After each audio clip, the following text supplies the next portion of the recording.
Yes, Brilliant. thank you very much for having a chat with me. I know you're busy, obviously getting ready for your gig and everything next Mm, month, yeah, yeah. um, which is super exciting. It But the really is. 100 Club, I like, know.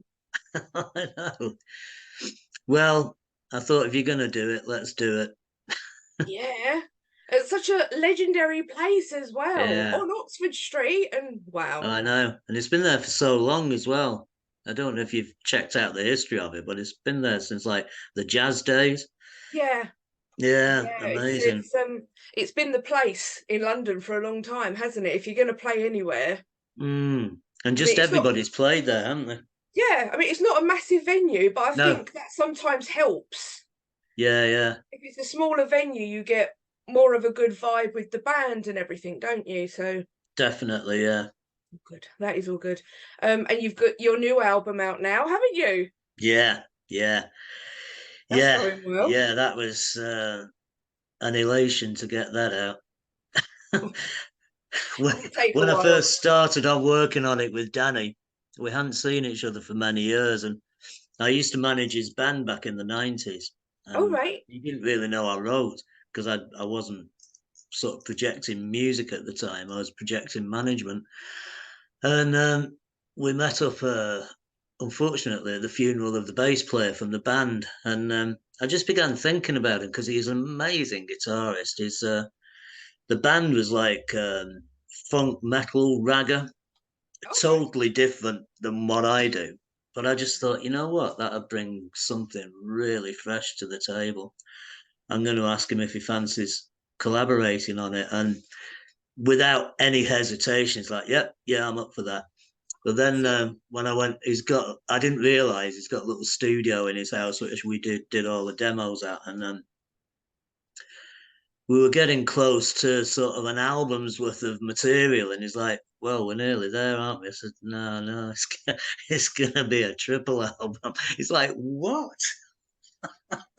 You forgot I to love tell me that that. little detail." Yeah, he was just planning the whole thing, like a good Yeah, couple of albums worth. That way you can't yeah, get rid of him at any point. I know, I know, But but I bet it was good recording it all with him. it was. I mean, both sets of the recording, the demos and the recording in the studio with the rest of the guys as well, was just amazing. We went over everything acoustically at first, just put the whole songs down acoustically, and then we went through them again one by one and just started adding things in. And All right. he did bring what I thought he would to the table. I mean, he's an outstanding guitarist. I guess most people in most bands think their guitarists are outstanding, but I mean, I would put Danny sort of on the level with Peter Green or Paul Kossoff or Oh wow. that sort of level. He's just got that touch and feel, and oh, it's special. It sends shivers down my spine when I hear a couple of those tracks. Right. I've never heard it sort of like done acoustically and then added to. Was that just so you've got like the basics of it down and then could work on it sort of thing? Yeah, yeah, it was to kind of cut down on, because I mean, you can imagine a triple album costs quite a lot to get out there. It was to cut down on costs really. So every time we did a demo, we'd send it out to the drummer and the bass player who worked on it in their own time. So Oh, I see. Yeah. even though I say we didn't do any rehearsal altogether as a band. And Danny he'd met Phil the drummer, but he'd never met Phil the bass player.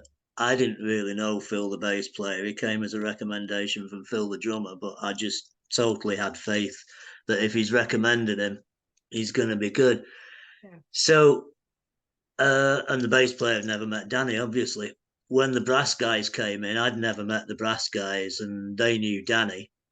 And it was like that. None of us had ever met, but it was. I think something about the project that was so exciting. Everybody just gelled on it, and That's I cool. mean, most of the tracks we only did about 4 takes. That was included. That was like rehearsal and takes. Do you know what I mean? It wasn't we rehearsed the whole thing and then did 4 takes. We just went through each song and did about four or 5 takes on them. There was no more than 5, and Oh. it was just special.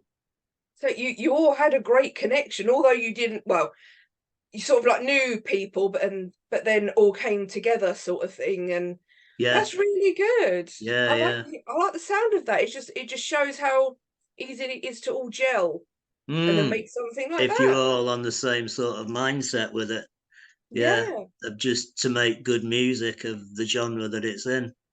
Yeah, fantastic. And yeah. obviously coming back to Valentine's Day with your gig, it's also when Yes, you're releasing your new single, isn't it? Old Leather indeed. Coat. Old Leather Coat, which Right. is when we play it live, it won't be the same as on the album because the album was piano and cello. My brother-in-law played cello in it actually. Oh, nice. He's got a cello quartet down in Gloucester. And he came from a totally different background as well, because he's a conductor in an orchestra. He's got a cello quartet who play classical stuff, and that was dropping him in the deep end as well. But he did a wonderful job, and just the piano and the cello just make that song just something special. I mean, it's about a very long old relationship basically. Um, when one of my friends heard it, he said, "Yeah, it's the right side of sentimentality, but it's a beautiful song." I thought that's a great way to describe it. Yeah. I love that. I love you're like bringing him in, and he's got a completely different musical background. But Mm. once again, you all just come together Yeah. and Yeah. create Yeah. that. I love it. Yeah. Yeah. It was fabulous. The whole thing. My sister is on it as well. Oh, right. She's It's a obviously family married to affair. my brother-in-law, and she did a background vocal on Mississippi Beautiful. Mhm. I just had this. Took me a while to. That was the longest song it took me to write. It took me a long, long time. I just kept going in and out of it, and I wasn't sure where it was going. And in the end, it's kind of in my mind. It was set in the 1870s in America, Right. and this woman who'd had a rough upbringing, and her daddy was an outlaw, and then she ended up with a gambler, and then it was one of those situations, like a cowboy movie, really, in a song. Right. And, I heard this kind of Gaelic lady's voice in the background over one of the verses, and my sister, funnily enough, and it wasn't. I didn't hear it because of this, but she specialises in medieval Gaelic folk song. So it's Suzy. like, well, I've got to ask her if she'll do that, and she was well up for it.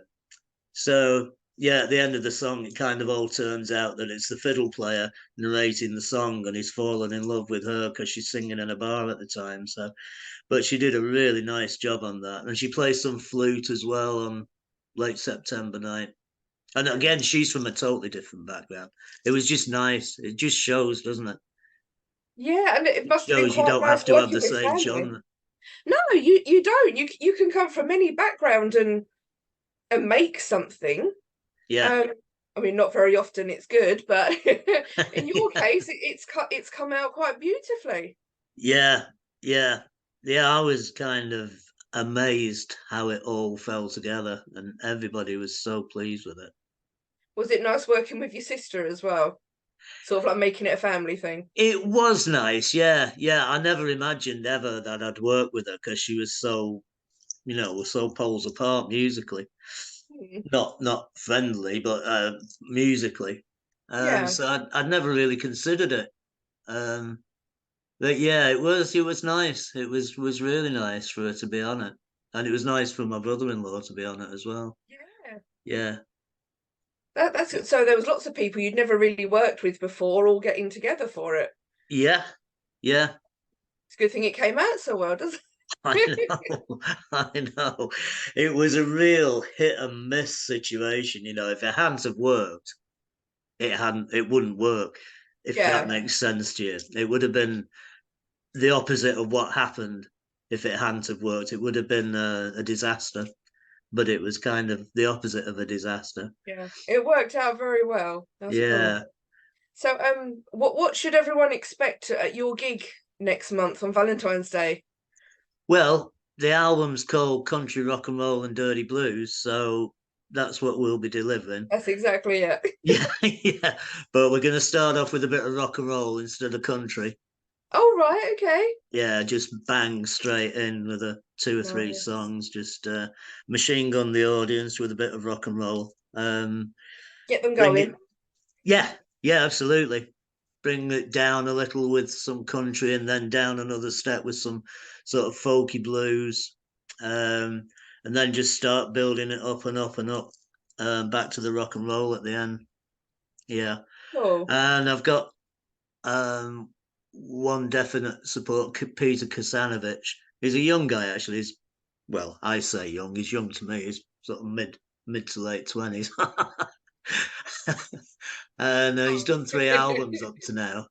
oh yes, And because he's, there's going to be another band announced, isn't there, nearer the time? yeah, yeah, yeah. I think I'm just about to announce it. I'm not quite sure yet, so I'm not gonna say it Oh on no, on that's this fine. one. It's something to look forward to. Yeah, yeah, yeah. So I'm hanging on that. But yeah, he's going to do about 40 minutes. And he does acoustic stuff, but it's kind of Americana type stuff. Oh right, Um, okay. apparently, um, Graham Nash really likes his stuff, from Crosby, Stills, Nash and Young. Yeah. Yeah. Great. So, oh, Kitty. Brilliant. Hello. So black you can't see her. So So I'm she's looking very forward loving. to that. Yeah. So yeah, he's going to do that. Then there's going to be a band in between, and then us. We'll do about an hour 15. Obviously, I'm not going to do the whole album. So that's like 3 hours. I'd have No, to book it. I don't think anyone would want to put you through doing 3 hours. No, no. You probably get about Although halfway through and just go, no, let's just I go. know. Although Danny the other day when I was round at his place rehearsing, and he said, "I'd love to do a full production of this." I like, "What do you mean?" He said, "Well, when we get this 100 Club out of the way, and um, I get my mum's house sold and everything," he said, "I'd love to just do the whole album with everybody on it as it was." And I'm like, "Bloody hell, that's an ambition." I mean, I guess That'll it be would a be very possible, long but gig. he'd like to do it at a theatrical gig, Oh, where people are sat down and actually listening rather than wandering around and going to the bar and stuff. But yeah, that oh yeah.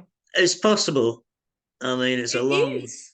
it's a long time to be sat down watching one band, but You can always put a few intervals in it. yeah, I That was think I'd it, like have on to. the hour mark, just to let everyone go and have a quick pee and get Yeah, another drink and then come yeah, back. yeah. I think I'd have to. But Yeah. that could be good though. I mean, especially if maybe if you could find someone to do some sort of visual thing behind you, Mm. that could Yeah, be yeah. quite good, so that it's a visual thing as well. But Make it a whole experience. yeah, sorry, the cat Yeah. just bit me. You Um, figured. Yeah, make a wants to whole play. experience of it. I mean, the thing is, and all the reviews have said this, that it's very varied, even though it comes under the umbrella of Americana. I always view the umbrella of Americana as quite large. There's some parts that I think Americana that the real purists wouldn't, but I do think really Americana is quite a large umbrella. Yeah. So there's a lot of variety in there. It's not just acoustic music, it's not just electric music, it's not just New Orleans blues, it's not just folky, but it's a whole gamut, which is why it says on the cover country rock and roll and dirty blues gumbo. I mean, I nicked that idea from Andy Warhol, Oh, right. nicking it from who was it? Bachelors, not Bachelors. I can't remember the name of the soup now, but the soup can. Hmm. Oh yeah, do you remember the Andy Warhol soup cans? No. No. Oh, okay. No. I don't think I do. No, they were one of his most famous pictures. He did them in the sort of mid 60s. To much hullabaloo. It's a little bit like Campbell's, cartoony. Campbell's. It's Sorry. like a little bit like cartoony, like a proper drawing. Is that No, it right? was literally just a copy of the Campbell's soup tin, Oh right. which, yeah, literally was. And they sell for millions now. Oh wow. Okay.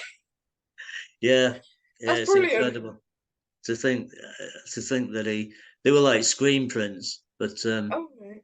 yeah. And I was Well, if it's thinking, gonna well, I work. came up with the title first because I already had the song "Country Rock and Roll and Dirty Blues," Hmm. and I was thinking sort of catchphrases for it, like it sounds like it says in the title, and then that thing from that was it Cuprinol, the fence stuff that you put on fences to keep it. It does as it says on the tin.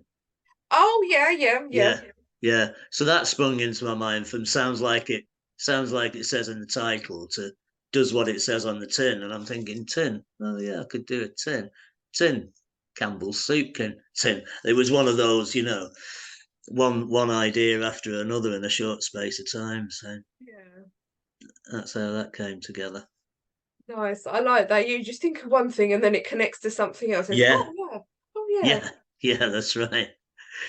Yeah, yeah. That's That's what I brilliant. love about creativity, and you don't really know where it's coming from. It's like, oh, No, yeah, no, you like sometimes I can be just watching something on telly yeah, and I'll think of something to come up for like a video that I could do on r- social media or something. okay, Watch yeah, something completely unrelated yeah, and it'll come to that, which is what's happened to you as well. Tin. Oh yeah, tin, Campbell's tin. yeah, yeah. That's right. No, I know exactly what you mean. It's great, isn't it? It's like, Yeah, just to have it like sort of like pluck it out from nowhere yeah, and then you yeah, make something great. yeah, yeah, absolutely. Yeah, it's a Excellent. good feeling. Yes. Yes, and especially like a 3-hour album as well. I know, I know. But yeah, we did it. We did it. You did. Yeah. And I couldn't it's afford. The only disappointment was I couldn't afford a three gate fold sleeve. I'd have liked to have done one of those, like the Yes songs. I think it was, wasn't it? Did that was a triple album with a gatefold sleeve that opened out, but it was just took the cost just so ridiculously high. So oh yeah, yeah, I just everything's just gone up now, hasn't it? I suppose yeah everything costs, doesn't it? Putting the album or even on vinyl now is quite expensive, but then just doing it normally, like on CDs or whatever. yeah yeah everything else but Yeah. yeah, I think it's quite a daunting thing to for people to think they have to shell out 40 quid. But people are doing it. I mean, it is. I've just bought the new Stones album. It's the first vinyl I bought, new vinyl. Anyway, I buy loads of secondhand stuff, but the first new Yeah. vinyl. I'm a mad Stones freak and I've got all their albums, so I had to have this one. Mm. And that was 30 quid, for a Oh, single wow. album. I still remember buying CDs and things. I still do it now. When bands have got new albums come out, I know I'll be able to listen to it on the day that it's released, Yeah, but I'll still get the CD or the vinyl. yeah, I still like having yeah, something physical. absolutely. It's special, Uh, isn't it? Exactly. It's a bit like gig tickets now. It's Yeah. like it's just a thing on your phone now, where somewhere I've got a box full of Mm. all my old gig tickets, and it's kind of sad that I'm not really going to be adding to it. I It's know, I know. It is sad. Yeah, I've got a box myself. Well, it's a big envelope, but yeah, it's the same principle. Yeah, I wish I'd have kept all my gig tickets. God, going back to when I first started watching bands, the first gig I ever went to was Fairport Convention with Nick Drake supporting. all right. Yeah, When was that? um, sorry, When was that? that was 1970. Wow. Yeah, it was from Was it one of those? It was only like 50p or something to get in. it was Um, something like that. Yeah, I I would have mean, loved to have been around for those yeah, days. I 50p know. for a gig. I saw the Stones the year after, just to give you an idea, and that ticket was 14 and 6, which is about 72 and a half pence. Wow. I know, I know. And that was at the Free Trade Hall in Manchester. All right. Yeah, Cool. but I saw one of the greatest bargains I've ever seen was Genesis Van de Graaff generator in Lindisfarne. Charisma were putting them out as a promotion package, and it Right. was the equivalent of 30 pence to see those bands. Nice. I know. I mean, they You weren't won't they weren't the bands they are now, obviously, but know, it was but still amazing. oh It yeah, was to even be then it there. was cheap for the day. You know what I mean? They just Yeah. wanted And to get funny things. enough, you saying that you're mad on the Stones and everything. They basically came from up the road from me. I live in Maidstone, and they Okay, came from Dartford, which is Dartford, just yeah. up the road. I didn't even realise that till a couple of years ago. Did you not? It's a I can't remember if it's a shopping centre or something like it's the Mick Jagger Oh, the Mick Jagger centre. Centre. And I I was think it's like, an what? academy, isn't it? Yeah, and I was like, why have they named it after him? And Yeah. my husband was like, because they're from Dartford. And I was like, are they? I was like, wow, I think that's there's a pretty blue. cool. I think there's a blue plaque these days as well on the train Oh yeah, station, because that's where they met. Well, yeah. they met again. They knew each other already, but that's the famous meeting when Jagger had the Muddy Waters and Chuck Berry albums under his arm. Wow. Can you I imagine how know. close to history you can be and not even know it? Yeah, I know. Yeah. I Absolutely. was just talking about how this business is very much the right time, the right place, always. You just can't put your finger on it why some people get somewhere and other people don't get somewhere. And I was giving my friend a couple of examples, and he said, "Well, what if Keith Richards had been half an hour later at the Dartford train station?" God, yeah. You know what I mean? Or Jagger would have missed his train or something. You know, they Mm, might never have met up with each other again. It was, exactly. It is. It's all about being in the right place at the right time, isn't it? It's yeah, just yeah, yeah. it is madness. It's very cool. But at least they Very, were all on time. I know, yeah. I know. Otherwise, history would have been a lot different. Um, but yes, so for this album, was there any specific influences that maybe you listened to get ideas from, Um, or just to get the feel? Not particularly. I mean, I'm like a sponge, really. I mean, you can tell how long I've been listening to music for, and it was my whole life for a long, long, long, long time. I did terrible at school because I was just totally absorbed with music. It's all I could think about. So all those influences have already gone in, and they're already kind of embedded in my brain. So I know when I write a song, I know how I want it to sound by the melody. Because when I write a song, I write a song with the melody, write the words with the melody, and then put the music to it. It's quite a strange way of writing, I think. Right. Um, because I've not seen anybody say that they do that before. So yeah, I write the melody, then put the music to it. But because I've got the melody already and the words are going in a certain direction, um, I kind of feel how I want it to sound. You know what I mean? Yeah. Yeah. So Yeah, you sort of like build it up a piece at a time yeah, until you get where you want it to be. yeah, yeah, absolutely. Yeah, I mean, there's one on this track called "This Heart's on Fire Now." I wrote that back in the '80s, and it was kind of Springsteen-y rocker kind of song when I first wrote it, and I never Mm, really. It was kind of okay, It was an okay song. It wasn't anything to, write home about. Right. And then I was just playing about with it later on, and I just kind of got a JJ Cale groove going to it, which suited it so much better, and just brought the essence of the song out.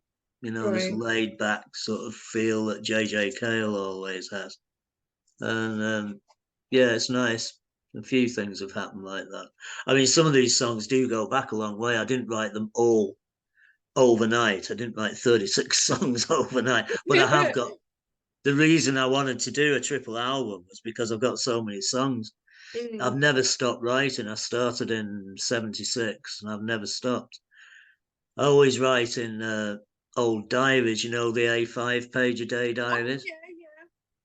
They're always backdated, obviously, but I found this one in 76 somewhere and just started writing it. And ever since then, I've kind of seen a diary as my kind of lucky charm for writing songs. Do you know what I mean? Yeah. And I've got probably 6 of those at the moment from start to finish, just full of words and songs. And Oh wow. I'm not saying they're all brilliant songs or they're all brilliant words, but there's a lot of songs in there. And all Yeah. these songs were in there, but some of them are brand new. Um, you gotta you gotta get it while you can was a new one. Where's all the love gone? Old leather coat. That was new as well. There's quite a few. There's probably a quarter of it brand new, and Yeah. the rest of it is stuff that I've wanted to. I mean, my other albums, I've got 2 other albums, Walking in Familiar Footsteps and Dirt. That was Mm. the same sort of thing. I didn't suddenly write 12 songs and make an album. I already had them and just picked which tracks I wanted to put on the album. Yeah, Walking in Familiar Footsteps has got Mick Taylor from the Stones on it, funnily enough. Oh, is it? Yeah, yeah. Nice. And Paul Jones as well plays some blues harp on it, from the Manfords. He was on Jules Holland the other night.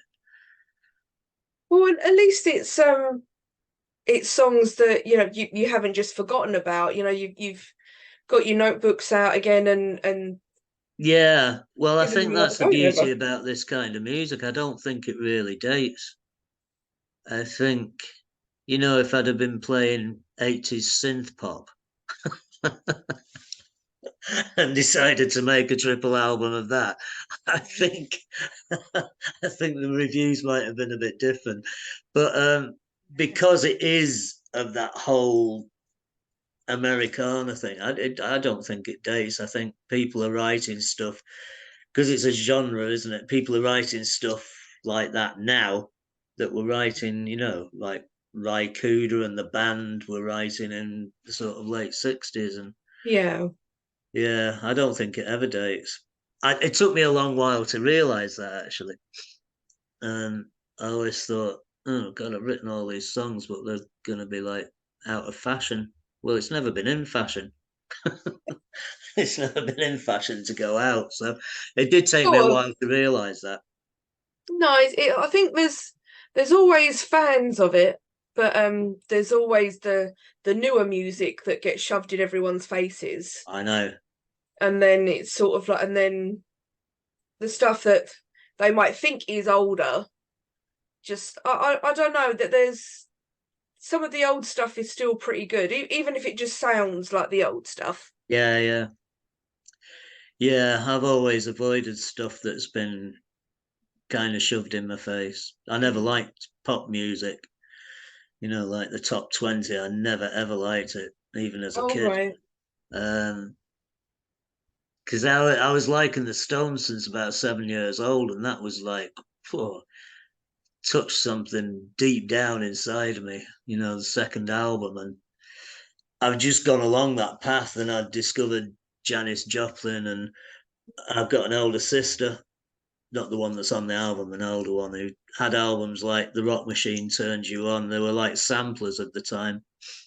And I discovered a whole gamut of people there, Janis Joplin, Leonard Cohen, Jefferson Airplane. It was just different than the top 20, and I knew it was different. Yeah. I couldn't place my finger on it. I just knew it was different. You know, I knew Janis Joplin's voice was different than, I don't know, some warbler in the top 20. I'm trying to think of somebody, but I can't. Well, so And sometimes I don't want to be rude to anybody, but no, sometimes some of the stuff that is really poppy and things at the moment, I can't understand half of what they're saying.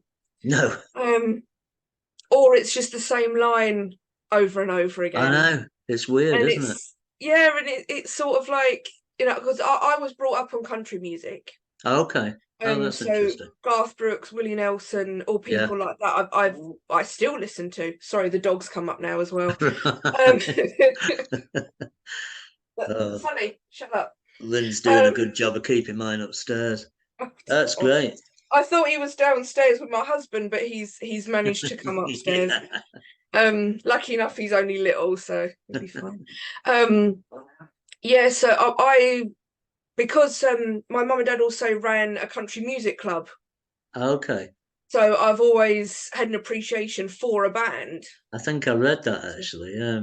and Yeah. just since I was oh god, when I was about 6, they started doing that like a weekly country music thing. So yeah, I learned very early on Yeah, and I about think at that age it really yeah, does go into you deep, doesn't it? yeah. Yeah, I mean, even now, I can fall asleep next to a band. The amount of times I used to do that, if I liked the band, I would go and sit down the front, and sit at one of the tables, and I'd watch them. And my dad used to say 9 times out of 10, he'd come and see me at the end, and I was passed out. Yeah. Um, even though it might be next to a speaker, but Yeah. I think it's good to have an appreciation for live music because Yeah. although they can make great music on a laptop or whatever, fine, it's a different sort of music and things, but I still like to see a band, Yeah. people I that always know how call to play music their like that instruments. music for people who don't really like music. Yeah, You know, a you little hear it bit. in the cars, don't you? I live at some traffic lights, and so I always have cars sat at the traffic light with somebody going boom, boom, boom, boom. And I can't see that they're really listening to it. It's just some sort of beat that's going on. And Yeah. like you say, a repetitive line all the time. I mean, I Yeah. really like putting a lot into my lyrics. Mm. Some of them I don't. Some of them are just glib throwaway ones, but that's purposeful. I mean, the first one on the album is called Little Boogaloo, and it's probably the biggest load of nonsense that I've ever written. But the words really work.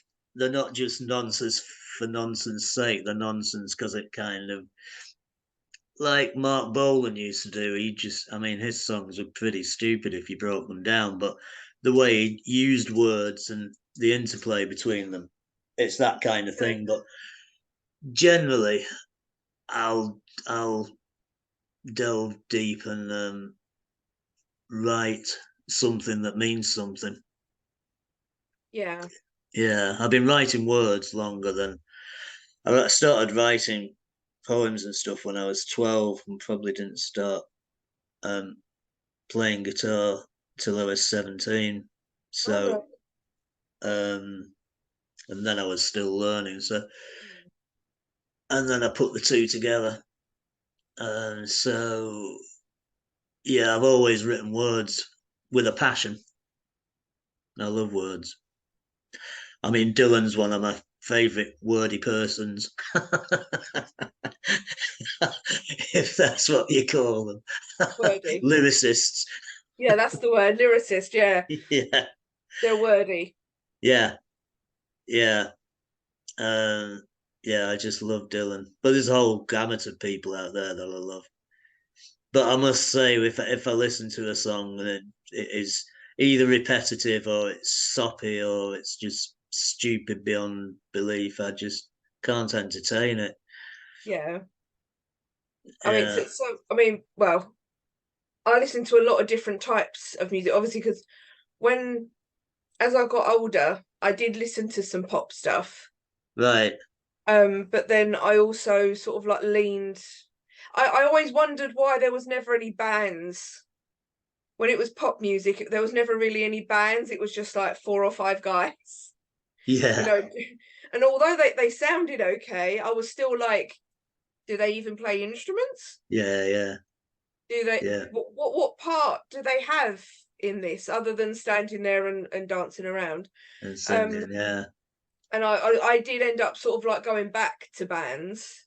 right, Um, and I do just love it. It just I sometimes feel as well that if you can do it in a studio, fair enough, but you got to be able to do it live. yeah, yeah, Because absolutely, otherwise that's just when you know that there's far too much auto tuner or yeah, something's been used. yeah, And I don't think that that's music. Music isn't just like a track on a CD or, you know, on Spotify or whatever like that. It's got to be done live. It's got to be it is for performed. some people, isn't it? But I agree with you totally. It's yeah, it's got to be done live, and that was the core element of well, all my albums actually, but particularly this one. It's totally organic. Yeah. There's no synthesizers on it. I think there's a little tiny bit of synthesizer on one track on the third album, which Danny put he wanted a choral thing on it. Oh Um, right. but that was it. The rest of it was purely organic stuff, organic instruments and That's okay. vocals as they came.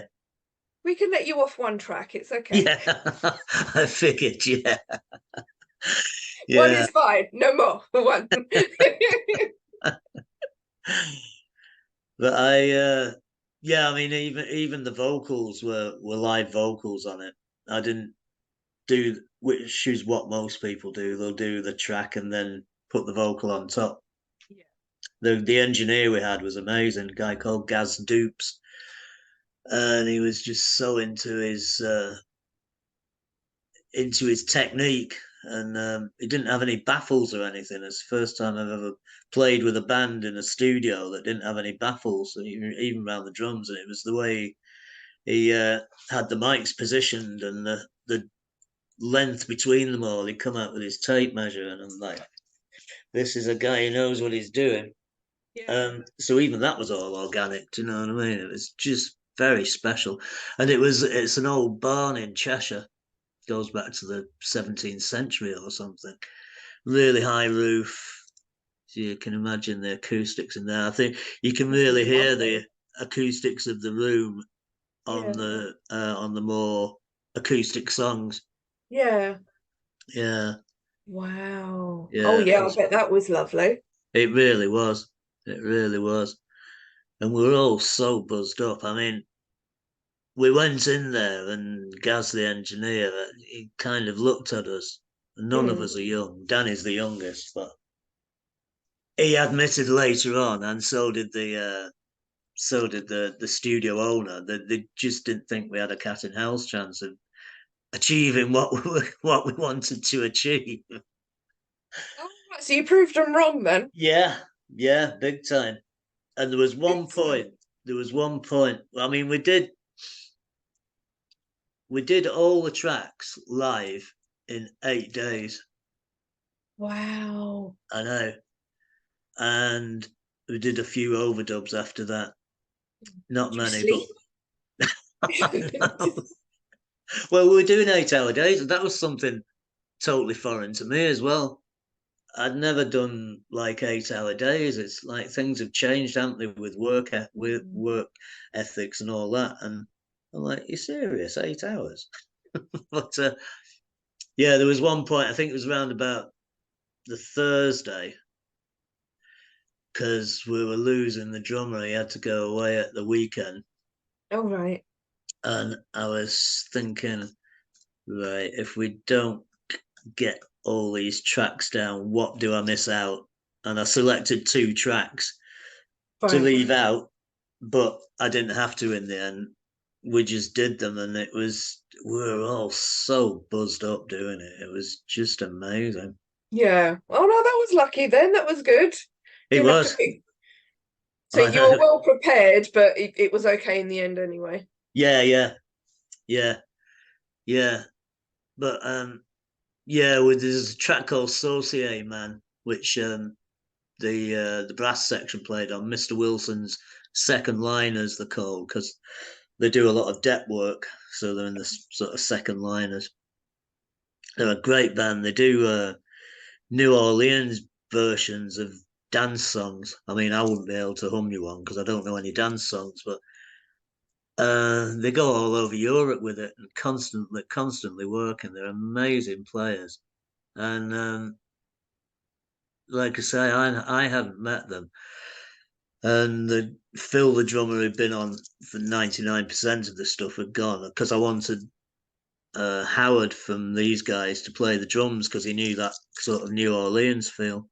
So again, we'd never met each other. The bass player hadn't met them, I hadn't met them. Danny had met them but not played with them, and we just built that track up from scratch in about 4 hours. Wow. Yeah, and got it down, and then they laid a few more tracks down over stuff which we'd already recorded. It was just amazing. I can't tell you how amazing the experience was. I'll never forget it, and I don't think anybody who was involved in it will ever forget it. Oh, no, was it sort of like once you'd finished, you sort of sat down and went, "Oh my God." Yeah, yeah, Wow. yeah, yeah. It's like, well, what do we do now? Oh, I know. Let's do a gig at the 100 Club. Yeah, and that happened as well. What Yeah. happening? No, that's brilliant. Okay. Right, I need to go. Okay. So I've run out of questions, and I don't want to keep you from your wife and your dogs. That's all right. I hope We're I haven't probably sitting talked the ears upstairs off going, "How or much bored longer are they you. going to be?" But thank you so much for talking to me. You're most welcome. It's been fun. Are you Yeah. gonna make the gig or can you not make it? I'm not 100% sure at the moment. I've got to see if I can finish work early in order to get up Okay, there. Because cool. otherwise, yeah, because it's London. Yeah, I'm not far from London. It'll only take me about an hour, but I was hoping to leave work earlier so I could sort of miss the traffic, yeah, and then I'd get to you on time, other than like walking through halfway through your set sort of thing. right. Um, but I'm going to try my best to, most Cool. definitely, so that I can come and check out. Especially now I know it's not the whole album. Yeah, no, no, we'll be going on about 9, I think. That won't be too bad. I should be able to get there by then. Yeah, 9 to But half yeah, past. sometimes the M25 and everything is I just, know. Oh, it's like a car park sometimes, isn't it? yeah. That's My why I husband ended works up there. back up north. We've been in London for 20 years, and then um, my wife got ME and fibromyalgia, so she had to finish work, and then Oh right. London prices, we just couldn't afford it anymore. So we went down to the south coast where we had a caravan, and we Oh used to nice. travel up. My son lives up here. It's near Blackpool where we live, Oh right. and we sometimes it'd take us on a good day, on a really good day with no traffic, it'd take us 8 hours. On a really bad day, we could be stuck on the M25 for 5 hours.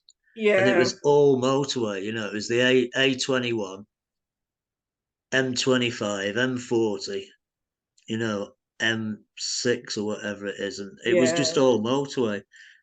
And motorways are just awful things these days, aren't they? Oh, They they're are. really. It's just what I. Whenever my sat nav says that there's a quicker way and it's like through country roads or whatever, I'm happy to do that. Yeah, yeah. If it means I get off the motorway for a little while, I'm perfectly fine with Yeah, that. absolutely. Yeah, it's so less stressful as well, isn't it? Yeah, I mean, I well, driving in London is stressful enough, but Yeah. um, but um, but yeah, sometimes I just don't always like going on the motorways. I'm happy going the little roads Yeah.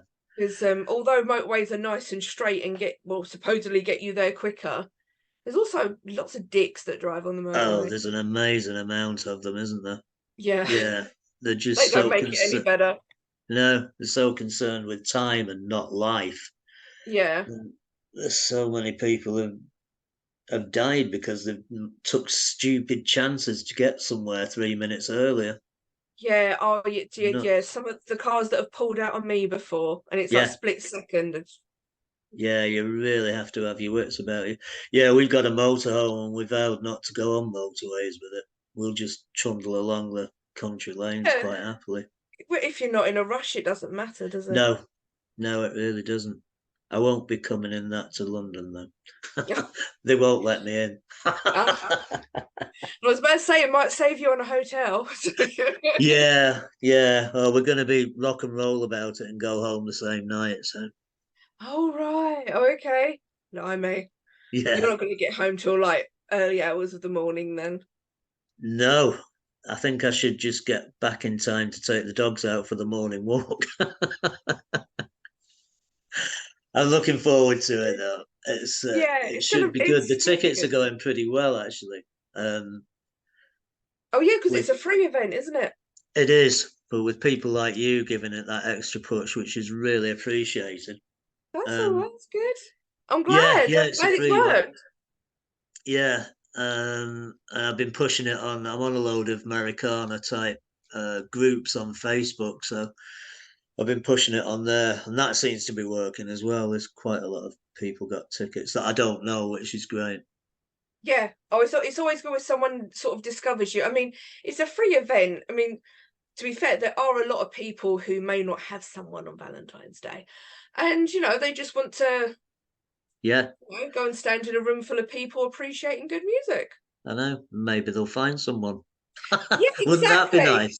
That would be so cool, wouldn't it? In a couple of years' time, someone comes up to you and goes, "Guess what? I I met know. my wife at your Yeah, Valentine's yeah. Day at the Oh, 100 it'd be Club." fabulous. But that's so cool. I could write a Um, song about it. there you go. There you go. It'd have to be a Meet your country love at song, my wouldn't it? Valentine's gig. Yeah, that'd be perfect. Yeah. Excellent. Okay, I will leave you. But Really again, thank nice to you have so met so you. much.